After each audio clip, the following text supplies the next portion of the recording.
Ooh. Hi, everyone. I think we're live. It's good to see everybody here today. We have some great viewers here with us in the studio.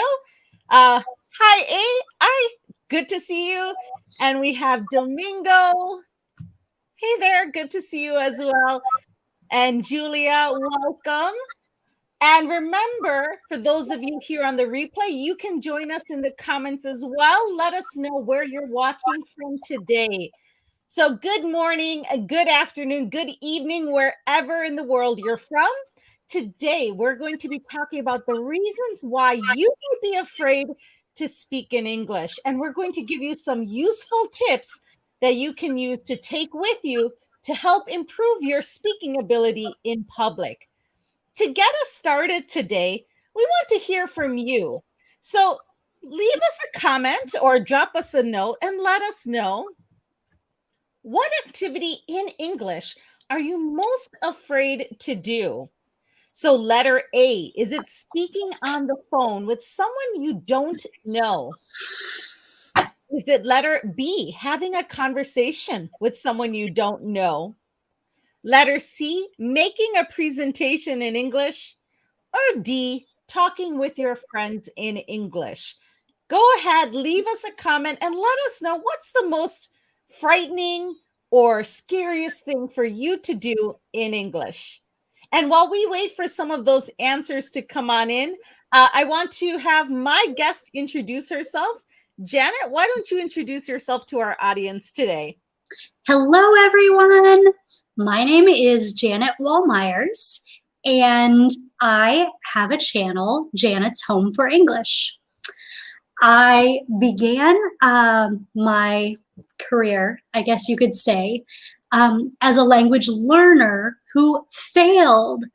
In fact, I was terrified to speak French. That's the first language I started to learn. And it made me really curious about how I could help other people to have a more positive language learning experience. I also have an educational background in social work and psychology. So I think about learning languages in a way that's a little different.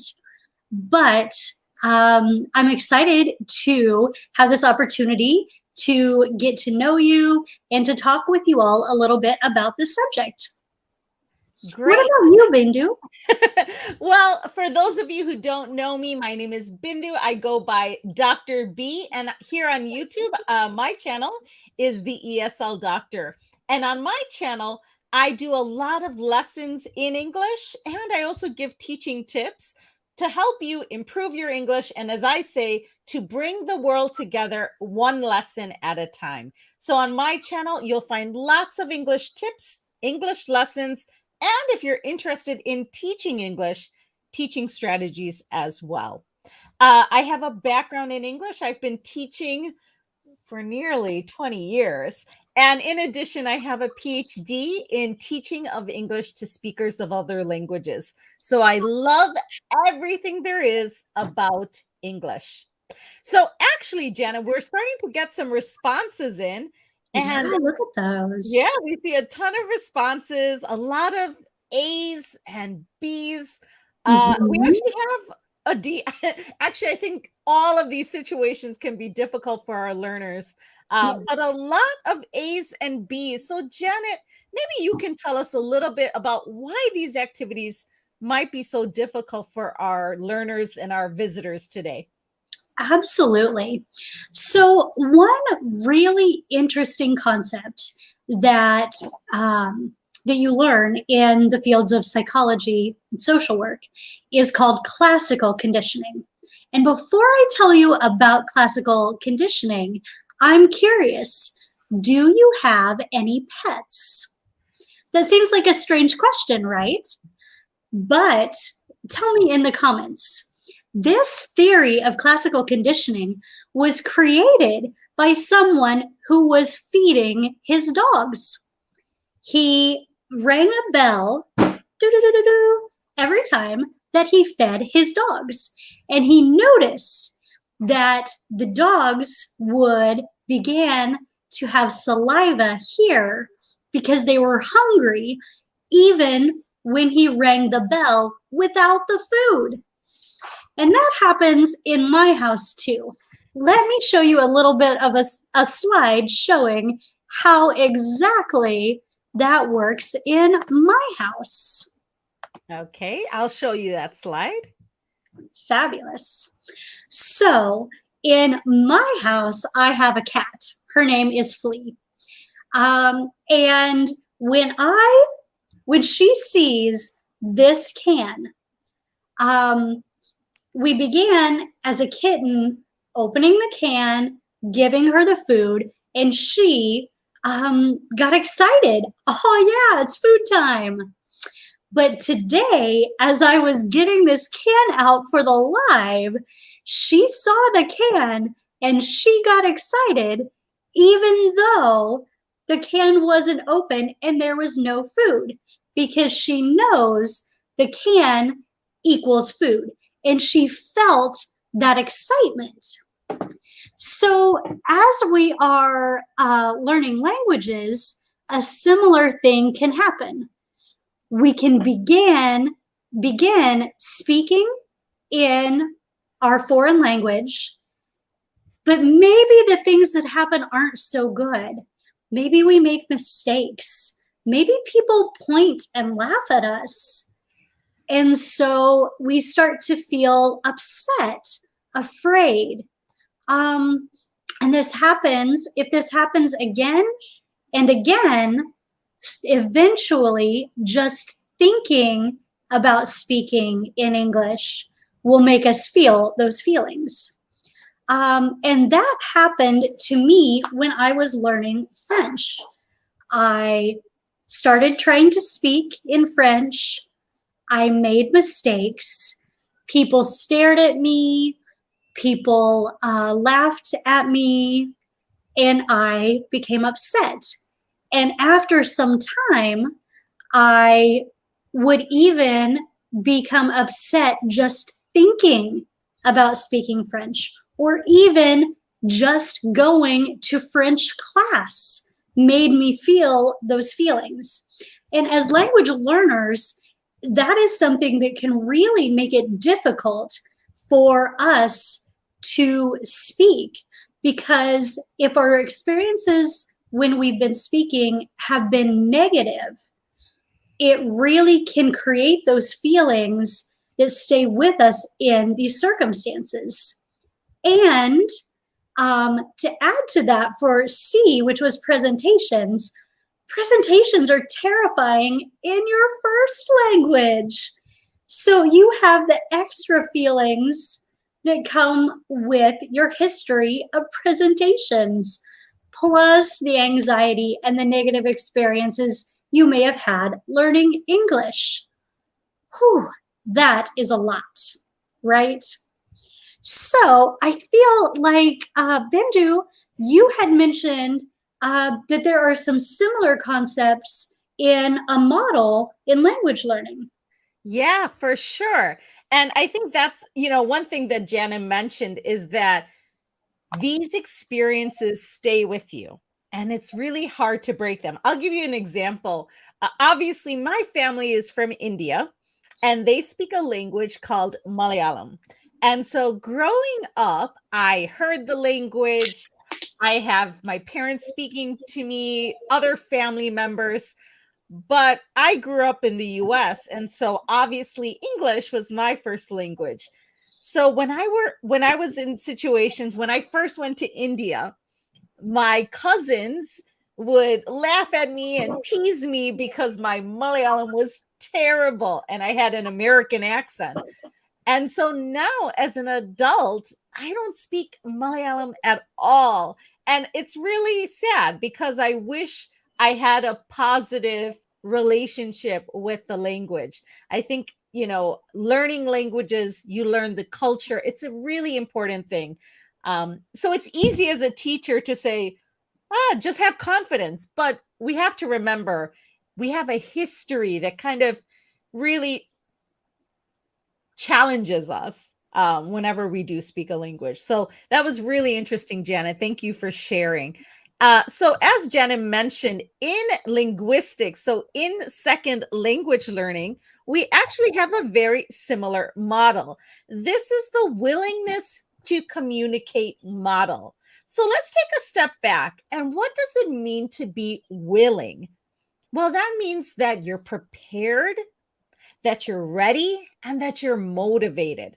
So when we say willingness to communicate, that means that you are prepared and ready to start using the language. So what influences that? What makes some students or some people ready and willing to use a second language and other people hesitant and nervous? And that's what we'll talk about a little bit today. So if we look at this model, it looks like there's a lot of different levels. Let's break that down just a little bit. At the very top, you'll see L2 use. And that's ultimately our goal. Our goal is to use the second language. But if we think about it, what impacts our ability to use the second language? Well, this model looks at a number of factors: your linguistic ability, your communicative ability, and psychological factors. Let's think about it. What might be some of the reasons why you may or may not use a second language? What are some of the things that might influence you? Why don't you leave me a note in the comments? And if you're watching on the replay, drop me a note as well. What are some of the things that stop you from using your second language? It's a really interesting question. I can't wait to see the responses. Yeah. Come from this. You mentioned speaking French, and I know you're learning Spanish as well. What are some of the things that kind of stop you from trying to use the second language? When I was learning Spanish, I noticed that my fear of making mistakes was a huge barrier. I didn't know how to handle making a mistake, or I felt so embarrassed that I wanted to stop and leave. Yeah. And those for me were really huge barriers. At this point, I've learned how to handle the mistakes and how to make it into a joke so that everybody enjoys their time with me. But it was very difficult to change my mindset about that. What about you? You just made a video about your time in the Dominican Republic. Yeah, if you haven't seen that video, I'll drop it in the description box as well. But recently I went to the Dominican Republic and I learned Spanish throughout school. And I actually have a bachelor's degree in Spanish. So you would assume that I can speak Spanish very well. Well, I've never studied abroad, so my Spanish level is not so good. And so as a result, it was a really challenging experience to try to use Spanish in a number of situations. And what I noticed is that some situations I was able to speak Spanish confidently, but there were other situations where I was really nervous. And I actually tried starting in English before going to Spanish. And we got some great comments. I'm going to pull some up. Really did. Look at them as well. All right. I has shared that she's afraid of making mistakes, just like Janet. That's a really, really common feeling. Thank you, I, for sharing that. And we have a great friend, Jasmine from Hangukwa. I cannot pronounce in Korean. Hopefully I did a good job. But this is also important, not having enough people to practice with. And that's an important part of this as well. Oh, and of course, feeling like you're bothering others when you're trying to practice your second language. Yeah. So if we look at this model, there's two different layers. Let's look at the layer in red first. So these layers or these factors are things that are within your control, which is a great thing to know, that you can control how ready or how willing you are able to speak in English. However, we also have things in the blue. So these factors in the blue, which are a bit more difficult to control. And these are long-lasting effects. These are things that may affect you for a longer period of time. For example, if you look in box number 12, personality. If you think about it, people who are more outgoing, people who are more extroverted are going to have an easier time communicating with other people than people who might be introverted, shy, or just in general, people who like to keep to themselves. Makes sense to me, but it's really hard to change your personality. That's something that takes a really long time. Also, we have other items like your overall confidence in the second language. That's not something that changes overnight, and that's something that takes a long time. There's another one that I find really interesting is the intergroup climate and intergroup attitudes. And this is how you might feel towards people in the second language community, or in general, how you might feel towards the second language in general. I'll give you an example. And this relates a little bit to Janet's as well. My father, when he was in school, had to learn Hindi. That was the language that they taught in school, but that was not his native or home language, and so he wasn't a great student. And even to this day, even though he studied the language, he refuses to speak Hindi. He has a negative attitude towards the language because of his experiences. So he is unwilling to speak in that language. And these are things that don't change overnight.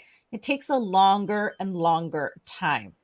But today I want to really focus on the factors within the red box, the things within your control, things you can do today to really help you be willing to speak in your second language. So first of all, these are things related to a specific situation. Maybe you've noticed that you can speak in certain situations, but not others. And maybe you can speak with certain people, but not others. As a teacher of English, I have students in my classroom speak all the time. They have conversations with one another. They speak to me. We have discussions. My classroom is never quiet. But then I ask them, who did you speak with over the weekend? And their answer is no one. And the reason for that is because they're comfortable with the people who are learning with them in class. And the reason they're comfortable is that these people are the same level as them. So there's no fear of being judged. There's no fear that they're less than. And so as a result, they feel more comfortable in class. But then when they go to the real world, when they go to these situations where they're with native speakers, they're more reluctant. They're more unwilling to speak in English because they're nervous or they feel they're going to be judged. So if we look at layer 3 here, number 3 is the desire to communicate with a specific person. So you might want to speak to a specific person, maybe because you have a relationship with them, your friends, so you are more confident to speak with your friends, or maybe because you have a romantic interest in that other person. They always say the best way to learn a language is to get a boyfriend or a girlfriend from that country. What do you guys think? Do you think that's a great strategy? But yes, you have that motivation and you really want to speak to a certain person, you're going to be more willing to speak in that second language. Here in box, or I guess it's a trapezoid, in trapezoid number 4, we have your self-confidence and your state communicative self-confidence. This means your confidence in that particular task. And so these might be things that you're able to do specifically in that second language. For example, if someone were to ask me to order food in Spanish, I would willingly do that exercise. I feel confident that I can order food in that second language. However, if someone were to ask me to make a presentation in Spanish, I'd be out the door. because that's not something that I feel confident enough to do. So remember, this is dynamic. There are certain situations where people might feel confident and fluent, and others in which they're not. How do you feel about this? Does that seem like it might be true for you? Julia's comment is making me laugh. Julia, that's hilarious. Her boyfriend would not be happy if she were to get a boyfriend to help her speak English. Okay. You could just say you're trying to improve your English. But after that, we have the next layer, and that's willingness to communicate. So when you feel comfortable in a situation, or when you're really excited to speak to a particular person, you're going to show signs that you're willing to communicate. For example, in class, this might be raising your hand to answer a question. Or if you're joining a live, it might be asking a question in our chat box here. These are examples of showing your willingness to communicate. It shows that you're ready, prepared, and eager to engage with someone. And finally, once you're able to do these things within a situation, you'll be able to speak that second language. Of course, we are not saying that everything is easy. There are things that are not within your control that are more difficult to change, right? Your personality, your motivation, your overall knowledge of the second language. And those can be really difficult.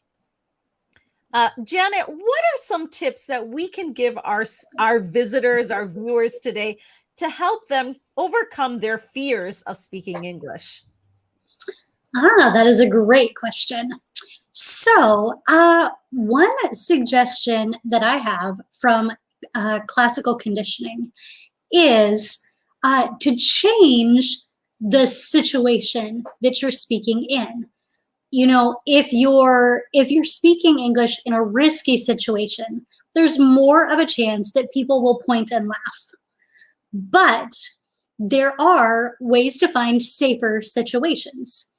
One example that really, really has helped me is apps that that help you to find a language exchange partner, someone that speaks the language you want to learn and wants to learn your language, so that both of you are learners. So the chances of someone pointing and laughing at you when you can point and laugh at them is a little lower. And that gives you more motivation to speak, because after a few chats, you start to become friends. So for me, I used two, Hello Talk and Tandem. And I started out, I was still pretty intimidated when I started, and I just sent texts to people. But one started sending me voice texts, which is a nice way to gradually start speaking more, because this gives you time to stop and to think before you answer. And if you don't understand their answer, you can listen again and again until you understand. Or you can type and ask them, I didn't understand that. Can you type it out? But with time, practicing in that safer environment changes your classical conditioning, because instead of speaking English being paired with people pointing and laughing, suddenly speaking English is paired with your friend, and good experiences and happiness and connection. So for me, that has really changed my ability to speak Spanish. My fluency has increased because I'm practicing, and also because I don't have that fear with speaking as much now.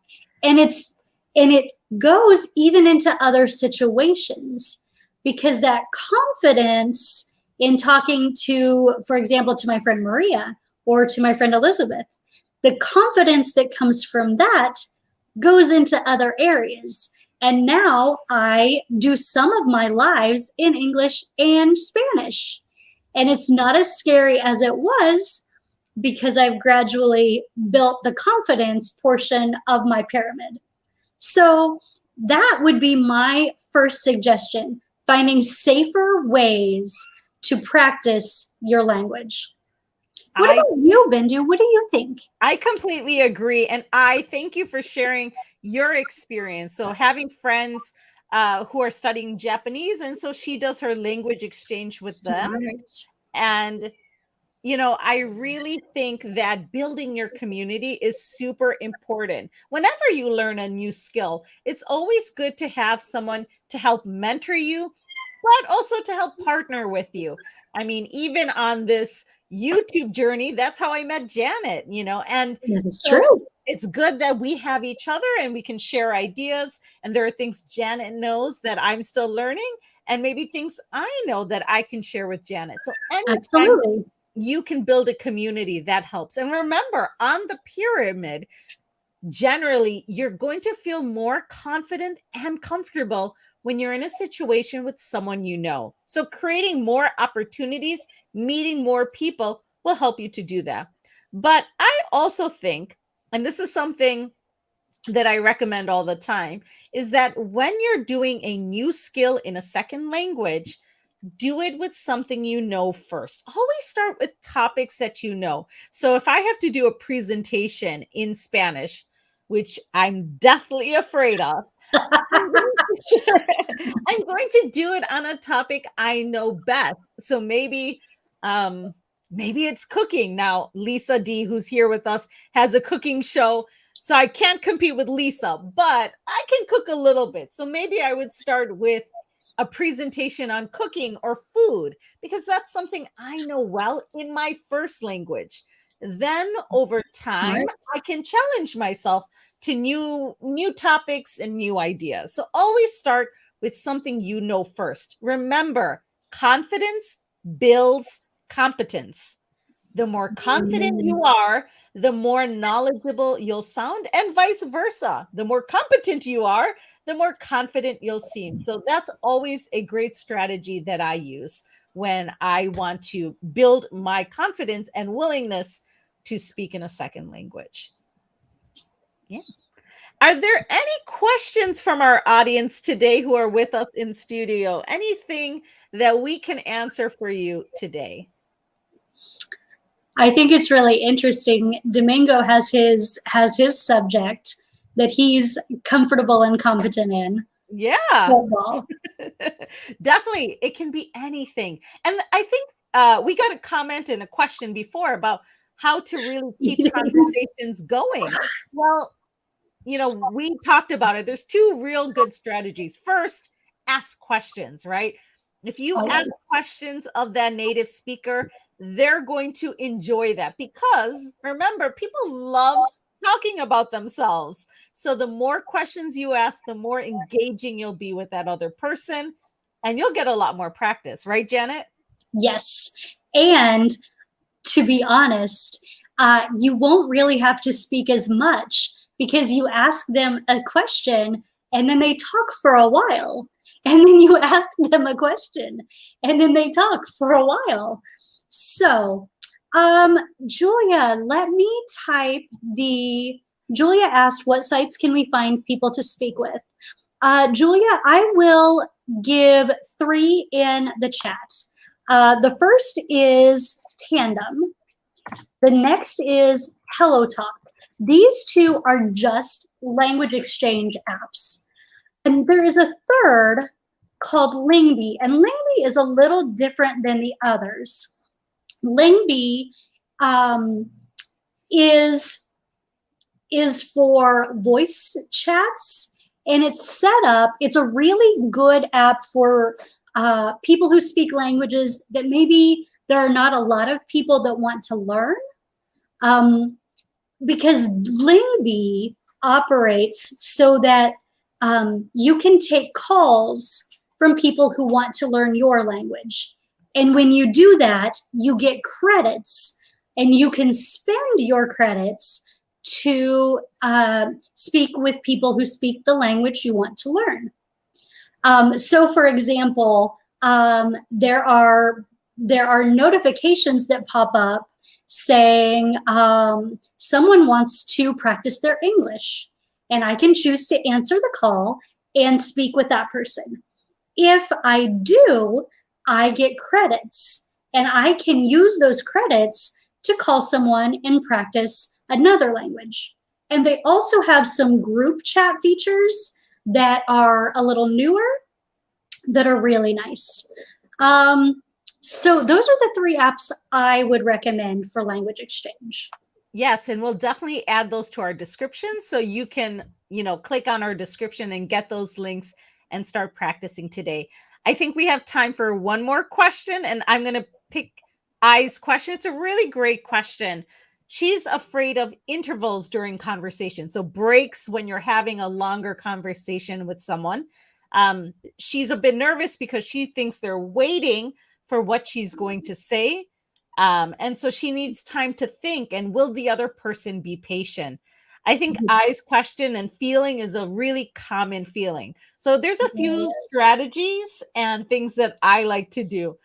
When I was in the Dominican Republic, I think one of the things to say is, I'm still learning English. Depending on your level, if you feel confident, let them know that you're learning that second language. I think people are a lot more patient than you think, and give them credit for. A second technique is to use fillers. So, that's interesting. Oh, showing that you're listening to them, but really you're just making sounds so you have time to think. That's a really useful technique that I use all the time. And the third thing is, you have to remember that people cut off each other, and people do this because they want to fill up time. So if you need a lot of time, the other person might actually start speaking, and that might give you an opportunity to ask them a question about what they've said. Remember, as I just said, the more questions you ask someone, the more they'll talk about themselves, giving you time to process and think. So I think those are some of my strategies for really kind of overcoming those breaks in a conversation. And it's okay to tell someone you're learning a second language. I find it really interesting because most of the world is bilingual. And living in the US, Janet and I know a lot of Americans are not. And so you're at an advantage. Just the fact that you are trying to speak a second language and that you're trying to engage, it's really impressive. You should feel confident about that. And I know that if I'm in a conversation with a second language learner and they're telling me they're learning, I'm patient and it's okay. I actually don't notice a lot of the spaces in time. So be confident. I know that you can do this. Janet, do you have any thoughts on that?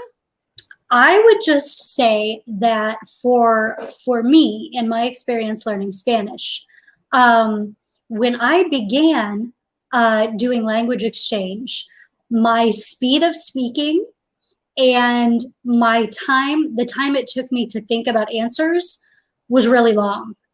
But with practice, that time shortened. So as you practice, that will improve just from the practicing. So know that each time that you take the risk and you try to speak with someone, you're going to make that time, that thinking time, shorter for the next time. It's a process. It's normal to have that gap. Yes, it's a little awkward, but with the techniques that Dr. B gave, you can easily overcome that while you're in the process of improving your speed. Yeah. And remember, everything takes time, and your goal is to get 1% better with every conversation, every lesson. Challenge yourself to get 1% better. And I know you will. I mean, even with me, in a course of a week in the Dominican Republic, I started off really terrible, really nervous, really scared. And by the end, just having the opportunity to challenge myself, and as Janet said, taking those risks, I felt more confident and a lot of things improved. So remember, take those risks, challenge yourself, not to improve 100%, but 1% with every conversation. I want to thank Janet for being with me here today. I had a really great time talking with you, learning from you, and talking to our guests today.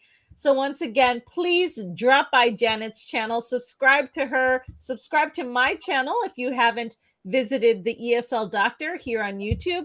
And hopefully we'll see you in a future lesson and maybe a future live. Thank you again, Janet. Thank you for this opportunity. And thank you everyone for coming and participating, asking questions, leaving comments. Very appreciated. Have a great rest of your day. See you guys. Bye, everyone.